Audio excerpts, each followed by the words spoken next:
There's Cara. Hi guys, you ready to get started? Thank you. Hi. Hi, everybody. Thanks for coming. I guess I have some work to do to get our deck going. So first I'm going to share. Yeah, let's go to slideshow view. For people in the Okay. room, if you guys have a question, I'm sure you guys will. If you wouldn't mind just raising and I'll run over and bring the mic. We've mixed things up today a little bit. Yes, we are actually taking things out of order, and that's mostly dictated by you guys who express concerns about the pitch deck and demo day. So we're going to cover pitch decks today instead of waiting until next week. Give you guys a little extra time to work on it. And here we go. So the pitch deck is to tell a story. It's your story, the story of your startup. And if you're doing it live, it's different than if you're sending it out to an investor. So we're going to talk about, since we're doing a live demo day, we're going to talk about doing it as a live presentation. Please let somebody in. Are you not seeing that? Okay, I'll try to keep an eye on that then. Okay, so there are several elements that we're going to cover today that should be in your deck. There can be other things, but you guys only have 8 minutes, I believe. So you're going to have to run through the stuff pretty quickly. Can I help you? Okay. Okay. It's funny because he's the executive director of StartUpNV. All right, so the basics are content and style. So for content, you should know your audience. You should know who you're presenting to. Now for our demo day, we're really just kind of sharing and getting used to the notion of presenting our business in this way. So we're going to be very forgiving. But if you are presenting to a particular specific investor, you should do your homework. You should find out what types of businesses they invest in. You should look at the backgrounds of the people who will be in the meeting with you. And yeah, it's fair to ask. You don't have to leave that as a mystery. Who will I be meeting with is completely fair. Your 6 to 8 topics that are mandatory we're going to cover, and you want to try to make it as much of a story as possible because stories are more interesting than a recitation of facts. So for the deck itself, you want one idea per slide. You want it to be large fonts and very few words. That's because this is a live presentation. You are the star of the show in a live presentation. It's you telling your story. It's your sincerity. It's your presentation style that should be carrying the day. You're the center of the focus, and the slides are just reinforcing what you're saying. So you're going to have very large words, very few of them, because you are talking. And your narration, if you have to, you write a whole separate script. And you practice with your slides so you know what you're going to say when each one is showing. Oh, tap on the screen.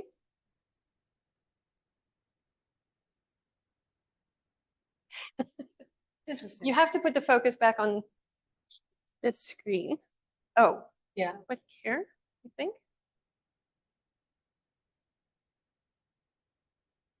Oh. See what you mean. Not yet. Is it not clicking? No. Hold on, Maggie. Here's why. Click on this Zoom. I don't think, do you have your little USB from? I'm good. No. I'm green. I'm plugged in. You're green, you're plugged in. Is there USB? Do I need to click on my screen? Okay, Yeah. It was me, not you, all along. Okay. All right, the first slide we're going to introduce is the problem or the pain point. What are we solving? We've already gone and done customer validation. We discussed what we perceive as a problem. We've talked to people. We've gotten validation that it is a problem. Then we developed a little solution for it. We went and talked to people again, and they have given us feedback that they would buy it. Otherwise, we stopped and we went to sleep and tried to think of our next idea.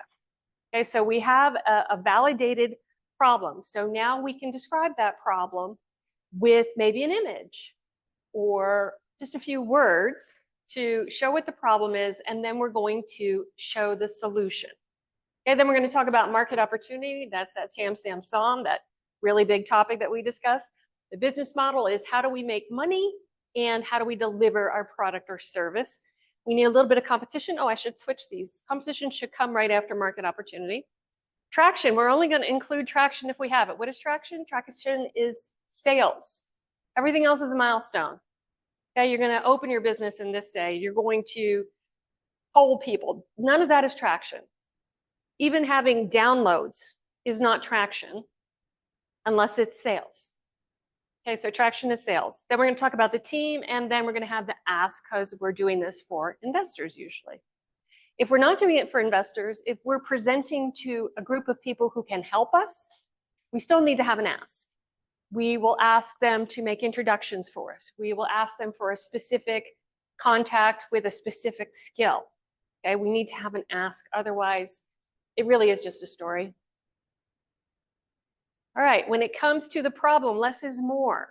However many different aspects of the problem that you're describing, your solution should reflect solving each one of those problem points. Okay, so if we have 2 bullet points for problem, we should have 2 bullet points for solution. You're going to set this up and it's going to be easily understandable. You don't have to spend too much time on this, only a minute. A minute is actually a really long period of time when you're talking. And we're going to use pictures as a demonstration. The nice thing about this deck is that I give you good examples and bad examples. Here's a bad example, or should we just call it a poor example? Okay, so this actually did happen where the image is interfering with the text. And this part, problem number 1 in 2 people have cancer in their lifetime. There's no reason that actually needs to be on this slide. You can say it very easily. It's very easily understandable. Genetic testing is the standard of care for diagnosis and treatment. Okay. The limitation is under 1% of cancer mutations are known. And then the solution on the same slide is the tool rapidly creates a gene atlas of mutations for approximately 300 cancer genes. All right, and then there's this really bold shouting sort of thing happening here. Okay, so not a great slide. And then I remade that slide. 1 in 2 people will get cancer. Would you like to know what kind in advance? And try to feed yourself so that you're not exacerbating the situation. So this is much simpler, and it's not even that attractive, but it is much simpler than that. Okay, so here is an interesting example. So overheating is a real problem, okay? It's succinct. You've got a car that's overheating, and then you have this gentleman who has an overheated area, and his solution, I don't think I covered the solution here, but he has like a cooling donut that you can sit on. So, all right, so when we get to the solution slide, we can spend a little bit more time on this, but if you're an engineer, I have to caution you not to spend 5 minutes on this, which is what engineers love to do. They're in love with their solution, so they explain it forever. Use pictures if you have them, that's helpful. If you have a software product, it's hard to use pictures. I always caution against screenshots. In a large room, they're impossible to see, and they don't enhance the story. You should just be telling them what your solution does. Okay, and then you should also say how it's better. Which aspects are better than what's out there already? All right, this would be the poor example. This company is no longer in business, but it's not because of this slide. All right, so this was a company that wanted to provide rides for children to daycare. And so they had cameras in the cars so you could watch the children. But can you get that from this? Not really. And then there's so much stuff going on here with tons of acronyms, which you should also avoid in any kind of slide presentation. And then blah, blah, blah. Focus on early childhood STEM. Most of this could have just been said if he had blown up this picture or shown a picture of kids in a car it would have been the perfect backdrop for him to say all this stuff and to make a story out of it. Now here we have a fine example. So it's a little busy because there's so many different images, but they tell the story of how you put together this all-day adventure flask. And he talks about, here is your steel filter. You can filter your coffee or you can filter cocktails. And this part, which is the base of it, is your cup. And then you can do pour over. This is an ice thing. Anyway, so it's a really clean sort of way of depicting his product. And then it's an all-day adventure flask. So he's a hiker.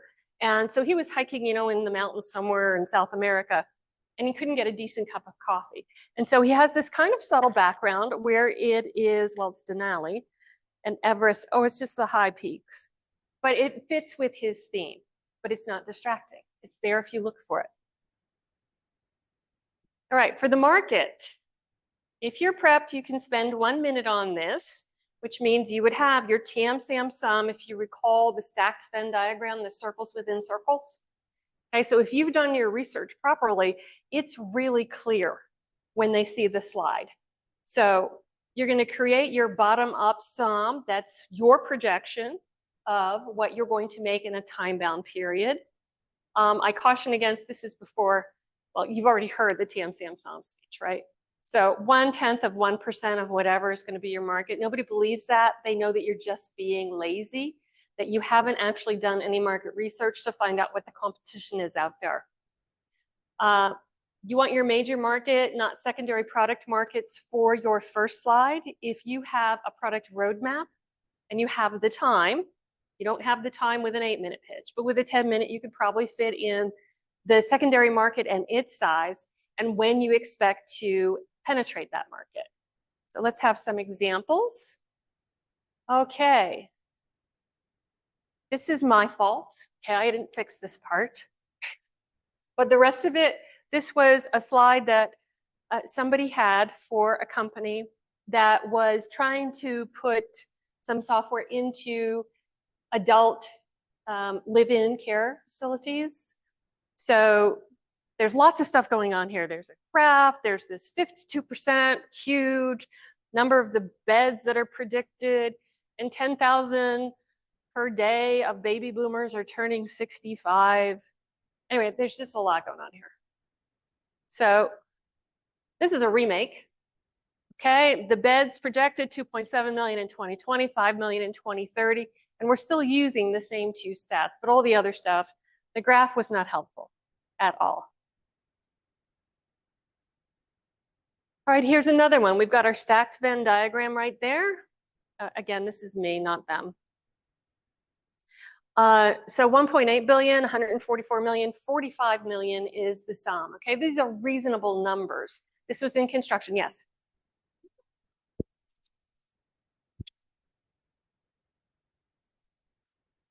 Okay, so he's starting, this is money. Okay, remember when I said TAM, SAM, SUM has to be depicted in money, but he's giving you some other anecdotes about the industry. So this fellow was in the contracting space.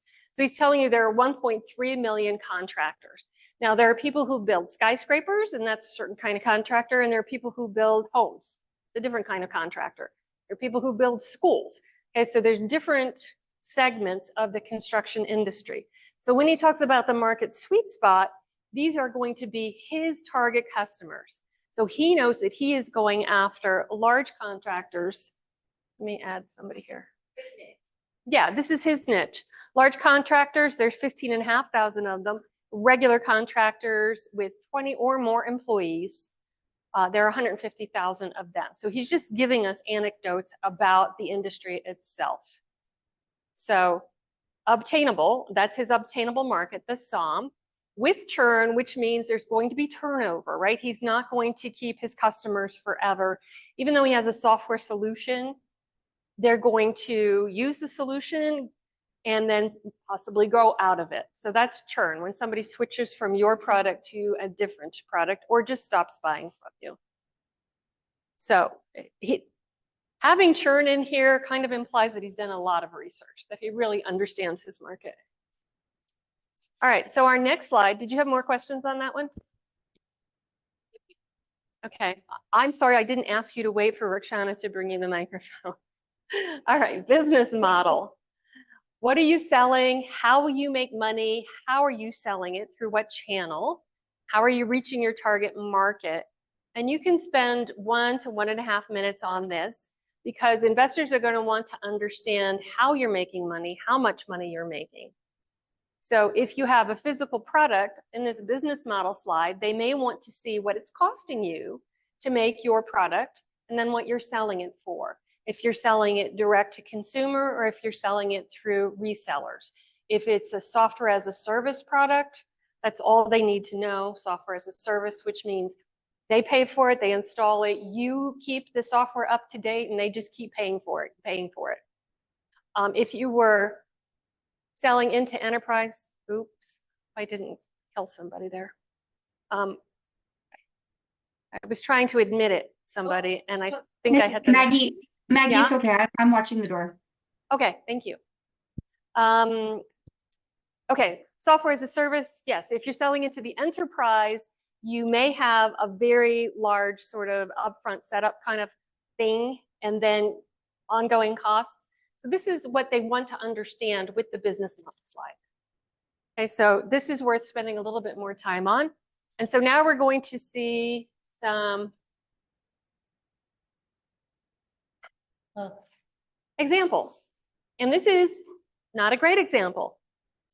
So the business model, they actually put it up on the top of the slide, was that their customers could be the convention space owner, the convention organizer, the convention vendor, or the convention attendee. So basically everybody who's involved in conventions. They see 2 separate revenue streams, a portion of ticket sales for a convention, as well as selling targeted advertising. They had an app that they thought was going to make it easier for convention goers to understand where stuff was located. So they thought that the booth people would be interested in advertising and that the people who were going to download the app would be willing to pay for it. All right, now, what's wrong with this slide? It's, Ron has a question. I'm coming. Did you want to answer my question or ask your own? They go together exactly, so. Okay. Obviously too busy, but question is, I think where sometimes I struggle, probably others do as well, is when you're talking out there raising money, a lot of times the answer is, hey, send me your deck, right? And so then the deck has to speak for you. Whereas when you're presenting, you certainly don't want this busy deck. Right. And so your deck is almost becoming like a prospectus, when you're sending it out, because you're not going to be there to do the Q&A and tell the story. And so you're going to get caught in this quandary. I'm guessing maybe you need 2 completely different decks or something. At least 2. All right. And so what is the purpose of the deck? The purpose of the deck is to get the next meeting. That's really the pitch and the deck. Get the next meeting. I want to hear more. So if this is your first presentation, it's a live presentation and you've never presented to them before, you've never sent any deck into them before, then you want to leave a little mystery to it, but you want to make it enticing enough that they want to hear more. Tell me more. That's what you want to hear. So yes, you need to have actually, I would say, a whole library of decks for different lengths of pitches and one to send out, but not like, if you have medical specs and you're talking about scientific stuff, that shouldn't be in the first deck that you send to anybody, okay? They'll get to a point where if they're interested in your product or service, they will put their technical people with your technical people. Then you can have a technical deck. But that stuff, it shouldn't be in your first deck. And when you're doing this is entertainment.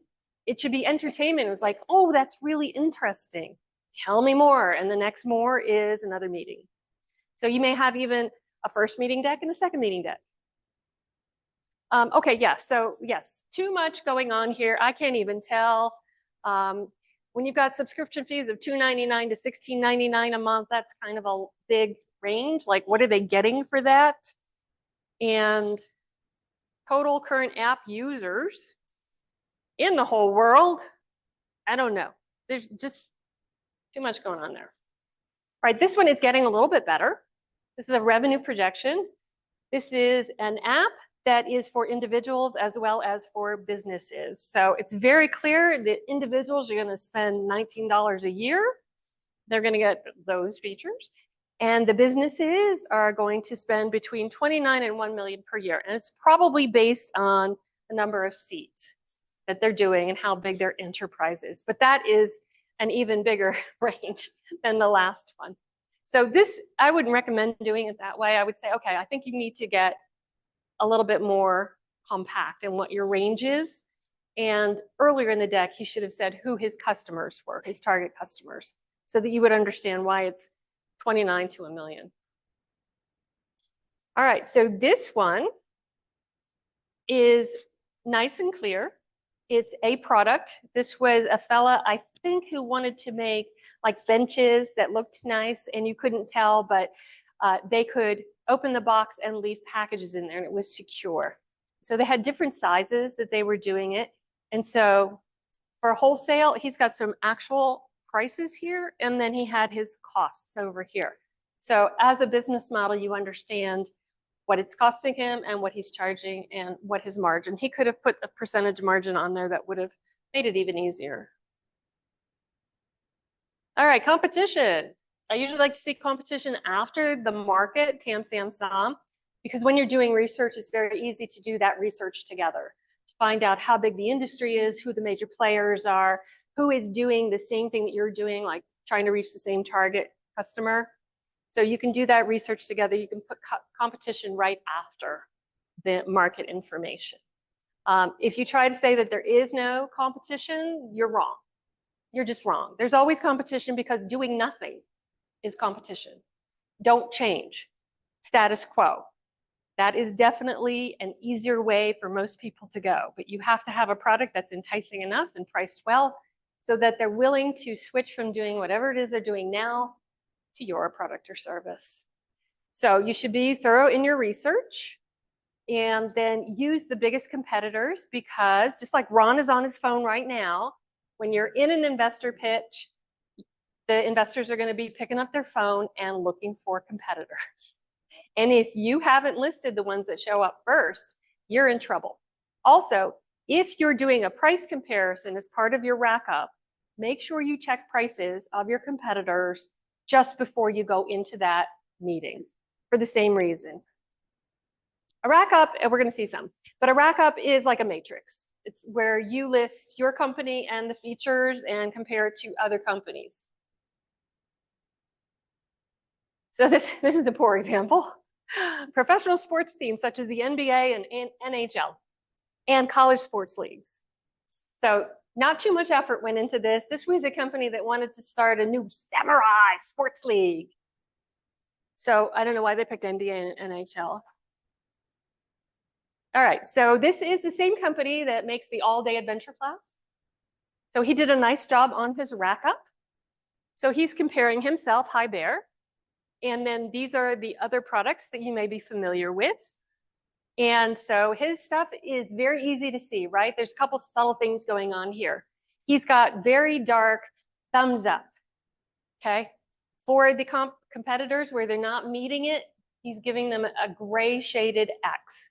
And so it's psychologically, it's like all the good things show versus the things that don't meet it. And then he's got the same background with Kilimanjaro and Everest or whatever.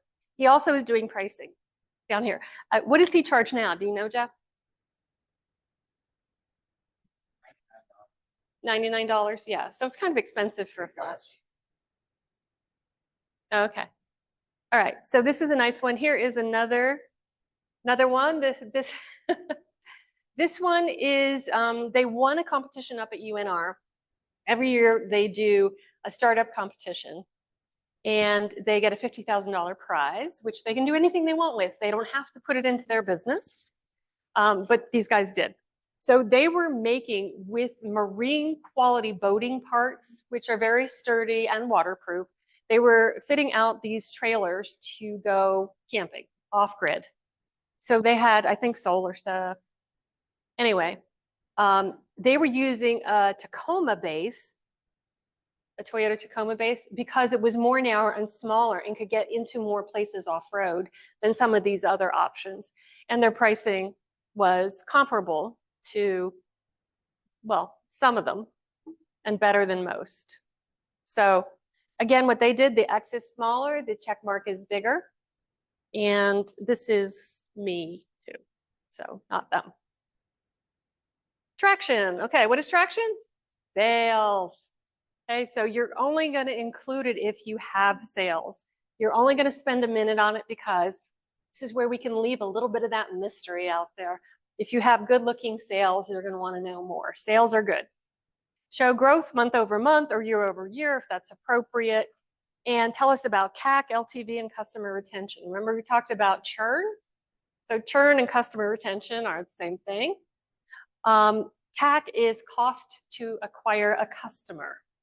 And so you can figure this out by what you're spending on marketing to get to them. LTV is lifetime value. And so the other fellow who had predicted churn, he knew what his lifetime value was, what the length of time that the customers would stay with them based on what they were figuring the churn would be. And so the lifetime value, you can actually assign a value to your customer depending on how long they're planning to stay on you and what your pricing is. Okay, so this is a software company that supplies products to people on a subscription basis. So she's got 1,900 customers that she served in the past year, and 80% of them are making a second purchase within 3 months. And so she doesn't have to put it on there because if they're interested, they'll say, well, when do they buy again after that? And so she can predict that they're going to make 4 purchases per year or whatever, but she can answer that question. And then you can see a very nice up and to the right sort of graph. Now, team. We're going to talk about the team. Many investors will say that they invest in the team and not in the product. And many people argue about that. So anyway, the team is important, and the slide, its purpose is to create faith in the investor that the team that is assembled will be able to make this company a success. So how do we create that faith?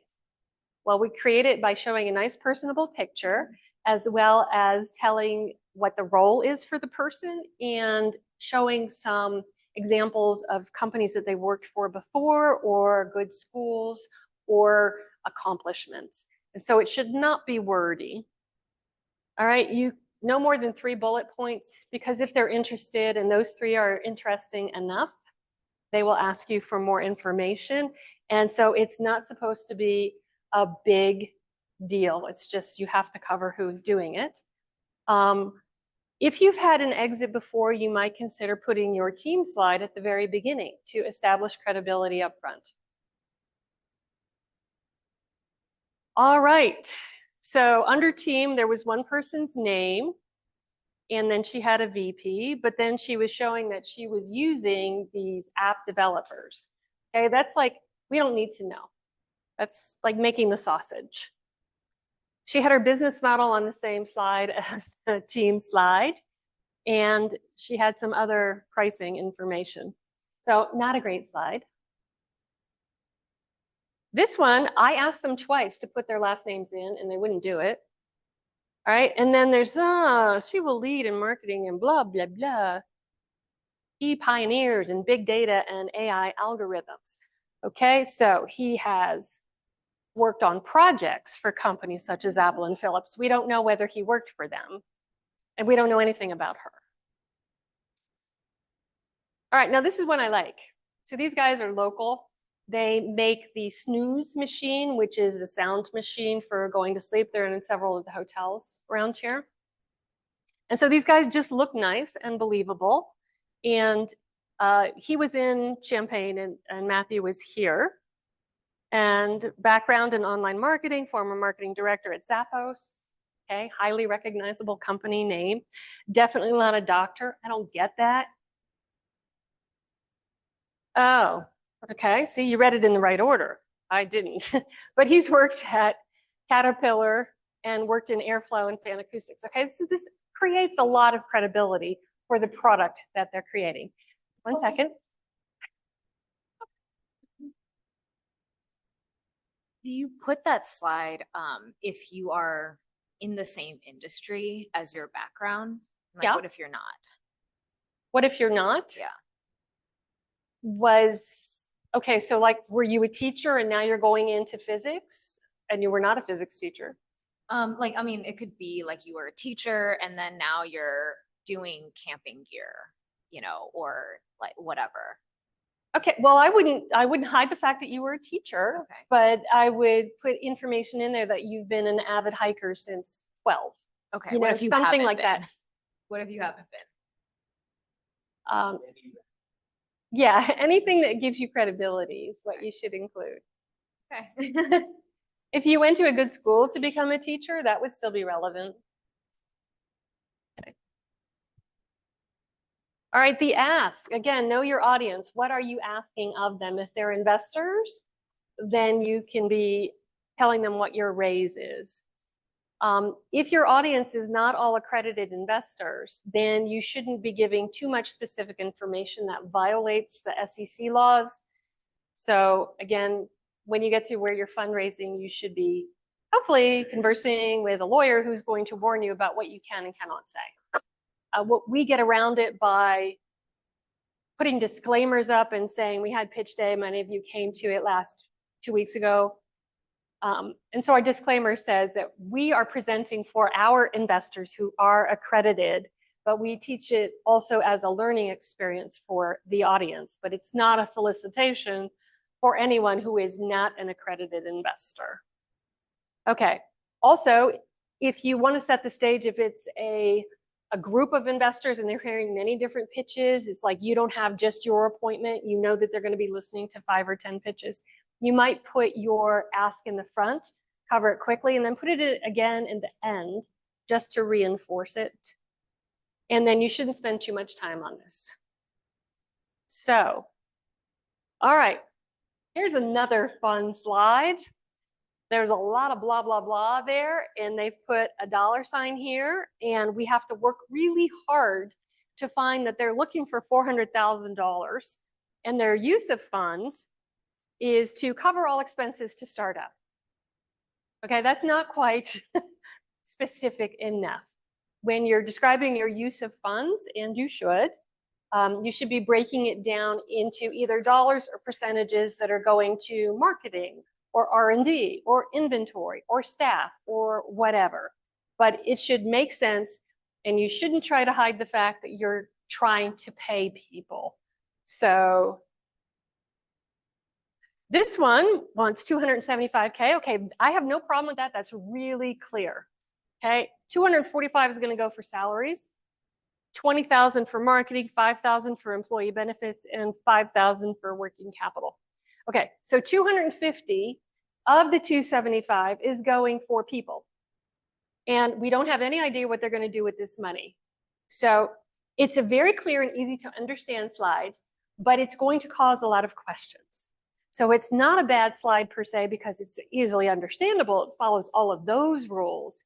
But you should understand that if you are working on a product, if you haven't fully developed it yet and you're asking for a lot of money for salaries, you're in essence asking your investors to pay for product development.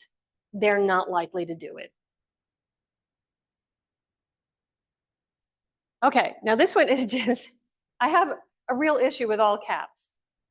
Because not only does it like imply that they're shouting at you, but it's also hard to read. It's just hard to read because all the letters are the same size. So this person was looking for $300,000 from StartUpNV to start and continue to sell this device in Nevada and all 40 or 50 other states. I think they actually got the right number of states, but that looks like a 4 to me. Oh, 49 other states. Yes, they did. They got the math right on that.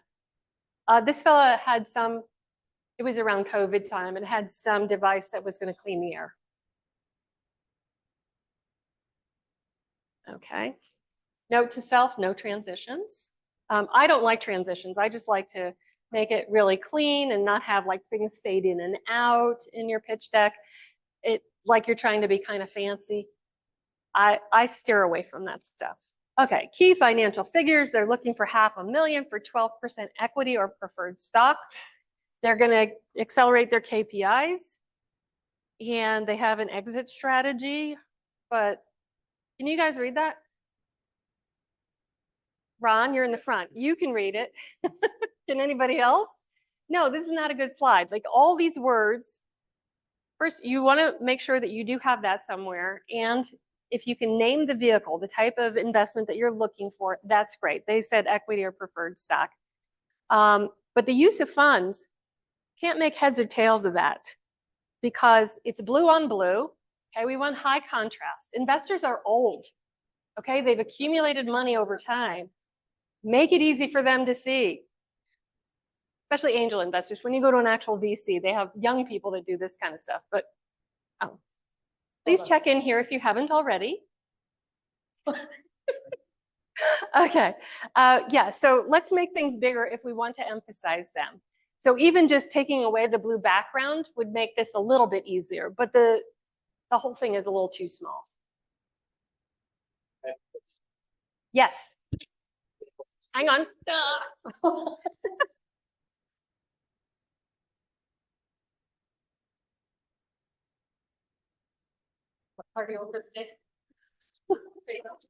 A real quick suggestion, there's a thing called the squint test. The squint test. Squint test. So when yes. you're looking at your deck, squint your eyes. If everything blurs out and you can't read anything, increase your contrast. Increase the contrast? Increase the contrast. Yeah, I mean, Gary, was it Gary Tan? No, it's Guy Kawasaki. He's got like 30 points, nothing smaller than 30 points on a slide. And 30 points is pretty big. So that's why we say only a few bullet points, few words. So should our exit strategy be included in the ads page or should it just be separate? If you have an exit strategy, if you know a company that is likely to purchase you, you can include it. Okay. Even if you have to do a second slide about Okay. that. So, all right, so this one, let's see, do I like this one? I think I like it okay, not looking at the numbers so much, but it's like you've got a big pie chart, you can understand that. All right, so what they do is they relate the color of the piece of the pie to the thing that's listed over here. So 10% for product development, 40% for staffing, 30% for operating capital. Like, I don't even know what they mean by operating capital. That sounds like it's more staffing. So I would avoid using the term operating capital. Okay, marketing. So they're really only putting 10% in product development. Hopefully it's already developed, because if they're only spending 10% on it, it's not developed. That's not a good thing. Again, that means that they're just looking for people to pay for their jobs while they develop the product. Let Rakshana run to you.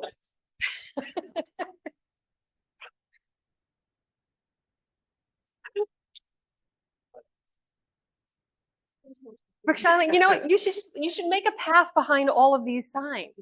That would be the shortcut. When we're discussing product development, Yes. how far along into development do investors want us to be before they would consider dumping money into it?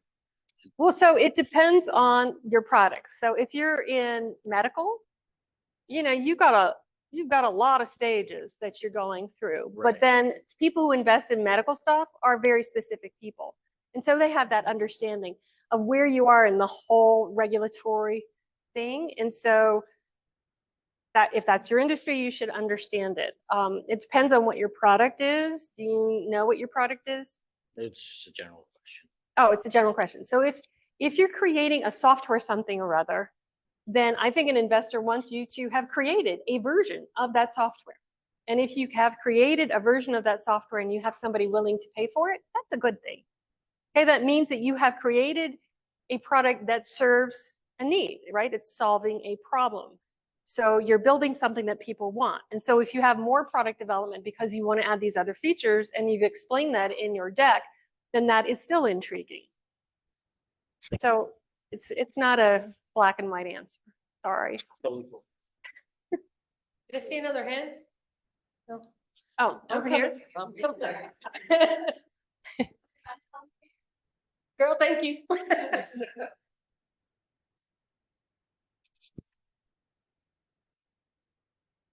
maybe you're getting to this eventually, but what are some key like revenue breakdowns that they are looking for when we're asking for funding?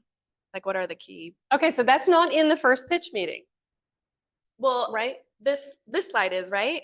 Are you asked? Oh, well, yeah, this is the raise. Oh, Yeah, well, this yeah. is your ask. So what would be like an ideal ask breakdown? You get what I'm asking? Okay, so if you have developed a product and you have some sales and traction in there, an investor wants to come in and have you grow really fast. And so you're going to spend more money on marketing for that, right? Or if you have a product that has sales traction, then you have to spend some more money on building the thing and spending money on sales. So it would be like marketing, sales, and kind of product development in the sense Inventory, of like, yeah. So maybe inventory, maybe product development. But I mean, some people may take a flyer and say, okay, I really like your idea, even if you haven't developed it completely. But to me, I mean, for Angel NV, we are investing in companies that do have revenue. Okay, they have demonstrated that there is a need for their product. So they may need to add more features to it, that's fine. That's product development, R&D. They may need to file more patents. So there's a legal expense. That's reasonable. They may need to bring in some salespeople to help with the marketing. That's reasonable too. It's when they don't have a product and they're asking for a lot of money to support their working on it, it can be hard. And then the other thing is valuation too. And I don't know that we talked about that in any of these others. No, they haven't talked about what their valuation is or a cap. And so if they have sales, they can have a higher valuation because they've demonstrated that there is an interest in their product. But oftentimes we'll see people coming in with no sales at all, and they have a valuation that's like 6 to 10 or 12 million. And there's no reason for it. They think that it's because that they're going into a large market that they can have a higher valuation. Well, you don't get that when you start. You get that when you have sales and you can show that it's a big market and you're penetrating it. Because everybody thinks they're in their own little island developing a product that nobody's ever thought of before. But that's not true. There's probably somebody in South Dakota and somebody in Virginia and in lots of other places that are working on the same problem. And so the early investor is expecting a big return because they know that there's going to be other round, if you're doing right, if you're growing your company and you get to a point where you need more investment just because you have so much demand that you have to build more and get more product out there, you're going to need another round of investment, and that will dilute early investors. Okay, so they're looking for a big return on what they're putting in because they're taking the most risk. so what shows the fastest return? And then I did want to ask one more question. Sorry, guys. You talked about the valuation. If you do have sales, then that should be another slide showing your valuation. Well, first of all, the valuation is going to be negotiated. Okay, so if you come in because you've already taken some investment and you're just trying to fill out your round and you've gotten other people to say, I'll give you your $300,000, you're still looking for $200,000, and he accepts the valuation that you've set on it, then you pretty much are going to have a harder time lowering your valuation for a new investor. But hopefully that first one did his negotiating and got to a reasonable level. So yeah, valuation will be negotiated. But it's one of the ways that when you're looking at a deck for the first time, you can see if the founders kind of understand the way things work and that you've done your research. Because if you have a wildly high valuation, Mark Cuban's going to say, you're from the Bay Area. Because they think all of their products are gold. And even without sales, they're asking for a very high valuation. Okay, thank you. Again, it's not a black and white answer. All right, so there's this one. This one is getting a little bit more specific about he's actually going to use his funds, marketing and sales. He's going to conferences, he's advertising through trade channels, he's expanding the sales staff. He's not hiding it, he's putting that in there. Content creation and technology enhancements. So I can't remember what this company was doing. But their goal was to accelerate the pipeline through sales and marketing. Okay, this is what investors like. They want to know that the company's growing. And then they have, well, an A round is not necessarily an exit strategy, but selling the company in 3 to 5 years,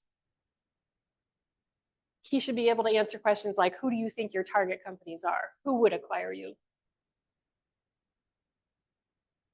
All right, this one I also don't remember. Okay. Oh, I think I just remade. Did I remake that one? Yeah. Yeah, just cleaner, right? The target is 600K. He's got 400K committed. For his use of funds, he's doing 70% on marketing and sales and 30% on technology enhancements. This is probably me. It should be over here. And then the exit strategy, he can just leave that there and talk about it. He doesn't need to put it on the slide. All right, and your last slide should be, oh, questions? Yes, ma'am. You want me to go back? Can you go back to the exit strategy? Yeah. On this one? No, the next one. Yeah. Yeah, the cleaner version. Can you explain that a little? Because it was a question in our homework. Mm-hmm. What is your exit strategy? I really didn't know how to answer it. So let's start with the word exit. How will you leave the business? Will you leave it because you close it down? Will you leave it because you are acquired by another company? Will you pay back your investors by going public? So the exit strategy is, how does your time with the company end? And so if you go public, Zuckerberg did this, he doesn't necessarily have to leave the company. He also structured it in such a way that he had controlling interest anyway, even though it was public. But when you go public, you are selling shares to the general public, to institutions, and then they have rights. They have shareholder rights, and they're going to vote on things like that. So, but how are you planning to get out of the company?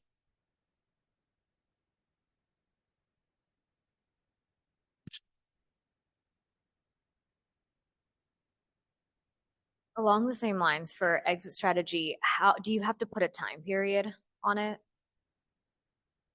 You don't, but most experienced founders will.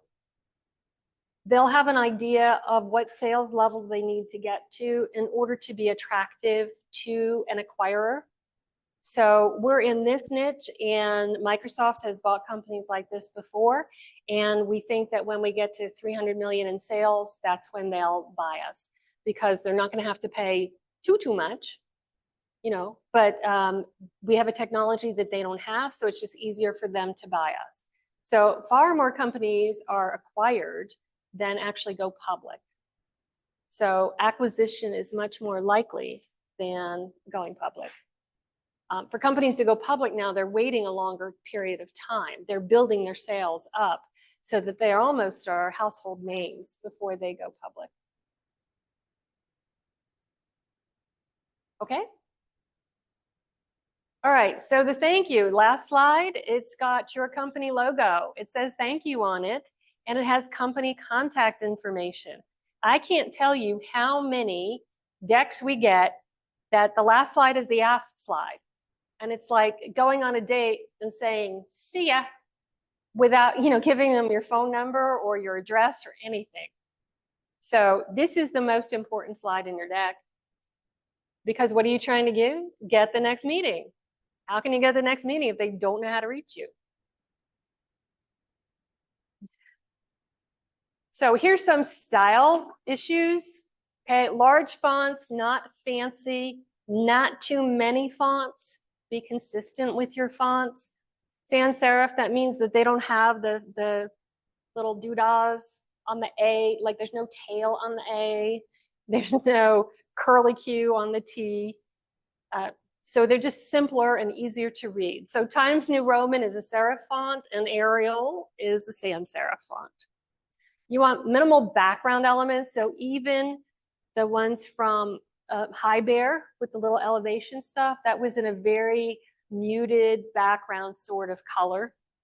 So you should have your logo on each slide, and no animations, and also including video is very, very risky. index. It's getting better than it was 5 years ago. But the thing that's going to fail you is sound. It's almost invariably sound. So if you do have a video, you can test it beforehand, make sure that it plays, and then use it to narrate something over it. So you're speaking while the video is playing.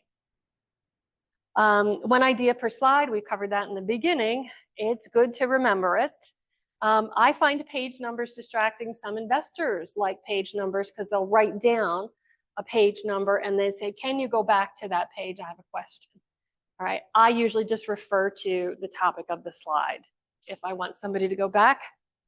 And then no more than 2 photos per slide or 2 images, because anything more than that, unless you're doing like a whole mosaic where it makes sense that there's so much stuff on there, more than 2 images will just distract people.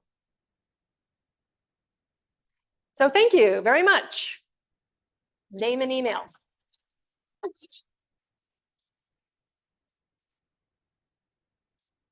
Maggie, do you think we have time for maybe a few questions Yes, we online? have time for questions. Yes, ma'am.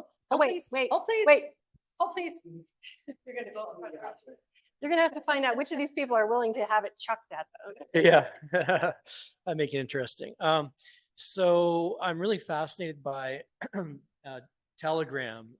The CEO of that company, he never gave any equity. He did it all through financing. Bootstrapping. Yeah, bootstrapping initially, but then he did do rounds of funding through debt. Have you seen a trend towards that at all? Say like a lot of people are doing safes, but like I'd like to do a convertible note, and they've been working well for me. So because I've got a track record, so say, you've got, so I'm going to give you 12%, let's say, as a coupon no matter what, and then the upside with a 5-year exit defined is 10x or whatever, so that kind of are you seeing any trends that or is it really, I know it varies from deal to deal, but is there a trend? I would say that the trend is away from convertible notes and more towards safes. Y Combinator really kind of championed the safe. They created a safe template that made it easy. And the safe is a simple agreement for future equity. And it does not require valuing the company. So what it says is like when the next round of investment comes in, that's when the valuation will be set. Okay, but you still get a valuation cap. So whatever the valuation is when they come back is you've got a cap to protect you. And something weird going on here. Oh, okay. So safes are a little bit more common. I would say they're definitely more common in California. We have embraced them because for reporting purposes, it's easier than trying to report the interest that is earned on a convertible note. Okay, and then what happens with a convertible note, it usually has a term, usually around 2 years, and it has an interest rate applied to it. And so what usually happens is you don't have to pay those interest payments, but when it comes due, you're either going to have to convert it, right? And they're just going to add in the interest that was earned into what you owe. So they gain a little bit more equity because of the interest. Yes? Oh, okay. Hello, Fernando. Hello, Fernando speaking. Just was wondering if I think I should take your advice on no sound for a demo because it's kind of abstract to show a demo. But even for people who have a lot of equipment to show a demo, would it be all right to show a video of a demo in silence in the slideshow? If I mean that would, Okay, so the question is it okay to show a video that demonstrates something without sound? Yes. Okay, you want to make sure that it plays. And if it's a bunch of screenshots, I would not do that demo because it's boring. You are just better off telling them what your product does, your software does.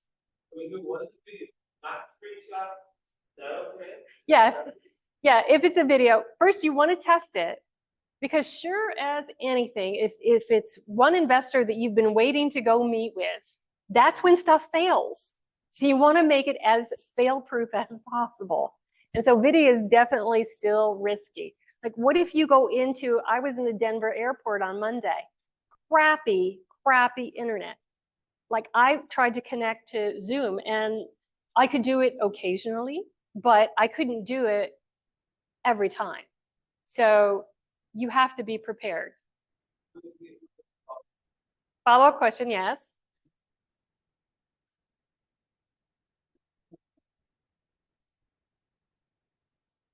If it would be okay to have it as like ask the investors at the very end, would you like to see a demo? And then show them the video slide. It depends on what the situation is. Like, if you are part of several, like our demo day, several people, you're not going to have that luxury. But if you've got some time blocked off and you can tell from their response that they're interested, then you can offer them the opportunity to see a demo. Okay. If they're interested, though, they will tell you. All right. Do we want to take some questions online, Carl, while I cardio over to the other side for another question? We don't have any questions right now, but feel free to drop them into the chat or unmute. I have a question. I can hear you. Go ahead. Hi, Maggie. This is Sal. Hi, Sal. How you doing there? Sorry I couldn't make it today. Okay. I have a quick question. I'm wondering how different the approach for a pitch would be if you're actually looking more so from a pre-seed standpoint, where you're not necessarily looking for an institutional investor or venture capital from an organization, but maybe looking for one particular angel investor to come in, take an equity share just so that you can get to a benchmark of seed round. That does not change what you should have in your deck. Okay. In relation to, let's say, the ask page, I guess just make it more specific for that angel investor as opposed to, more so like a seed round or Series A round or something like that. Yes, you should be able to explain what the amount is that you want. A lot of times when people are going out for early stage investment, they're targeting angels, but they're targeting more than one angel group at a time. Gotcha. So they can have several different people invest. Now, if you want just one person, then you should do enough research on him to know what he can afford to invest. Not Makes only sense. afford it, but what has he done in the past? Makes sense. Thank you, Maggie. Oh, and I had another quick question. If we signed up for demo day and can't remember the options, because I think we had to pick two options, either Friday or Saturday, will we be able to email anyone to find out what the days go ahead are? and email. I'm email going to be, Cara. yes, you can email me, Cara@startupnv.org, but I am going to be confirming everybody's time slots early next week. So please be sure to sign up using this QR code. And I did put it in the chat. Ron, I believe so. I will double check, and I will let you guys know. But if you think you filled it out, I think you did. I've got about 28 signups. So I'm still missing a few of you guys. So please sign up. And if you aren't sure, go ahead and fill it out again. It's okay. Okay, I didn't want to be redundant. Cool. Thanks a lot, Cara. Okay, we have No one problem. more Thanks, Maggie. question. We have one more question about pitch decks, Yeah. and then Very, very basic question. When you're pitching to investors, are you always looking to give equity away? yes. Otherwise, you're going for debt. You're going for a bank. Grants? Grants. Yeah.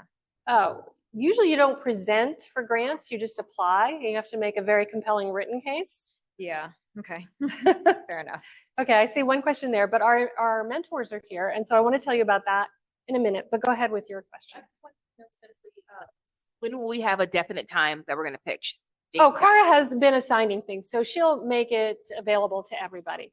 Okay, so that does bring up the notion that you guys should be signing up for your demo. We're doing it on Friday and Saturday. It starts at, Cara, help me out. I know on Friday, I think it starts at 11:30. Friday starts at 11:30, and Saturday it starts at noon. I tried to take everyone's time that they preferred, and I'm going to be sending out everyone's time slots early next week So if you need to know sooner, please just send me an email and we can work together on it. Okay. All right, so tonight I will be staying in this room and offering any sort of mentoring help about pitch decks. So you guys can make some progress on that. We have Jeff Sailing in the house and he is. Everybody the one online, next thank you door. for joining. And we heard that there were a And I lot hope of you guys have a good concerns night. about financials and bookkeeping and stuff. And so he can answer your questions on that. And then we also have Amanda and Steve Goodall. And so if you guys want to go to your, oh, and Madeline over here. Madeline is for marketing. Did you want to mentor, dear? Okay,